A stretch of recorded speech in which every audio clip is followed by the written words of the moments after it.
একটি হলো বৃক্ষরোপণ করব জনে জনে, সবুজ দেশের সুস্থ বাতাস লাগুক সবার প্রাণে। এই স্লোগানকে সামনে রেখে কেন্দ্রীয় কর্মসূচির অংশ হিসেবে বাংলাদেশ ইসলামী ছাত্র শিবিরের উদ্যোগে মাসব্যাপী বৃক্ষরোপণ কর্মসূচি পালন করেছে রাজশাহী কলেজ শাখা শিবির। সোমবার দুপুরে রাজশাহী কলেজ ক্যাম্পাসে কর্মসূচি উদ্বোধন করা হয়। এতে প্রধান অতিথি হিসেবে উপস্থিত ছিলেন বাংলাদেশ ইসলামী ছাত্র শিবিরের রাজশাহী মহানগরী সভাপতি শামীম উদ্দিন।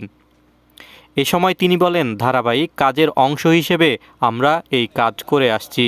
সবার উচিত একটি করে বৃক্ষরোপণ করা।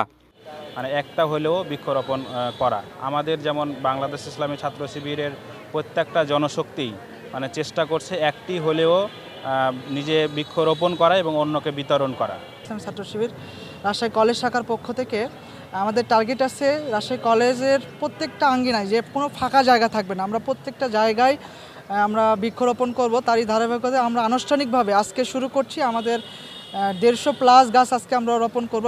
অন্যদের মধ্যে উপস্থিত ছিলেন বাংলাদেশ ইসলামী ছাত্র শিবির রাজশাহী কলেজ শাখার সভাপতি মাহমুদুল হাসান মাসুম ও সেক্রেটারি মোশাররফ হোসেন সহ মহানগর ও কলেজ শাখার নেতৃবৃন্দ। পরে কলেজ শিবিরের পক্ষ থেকে শতাধিক শিক্ষার্থীদের মাঝে গাছের চারা বিতরণ করা হয়। আশিকুর রহমান, প্রিয়জন টিভি, রাজশাহী।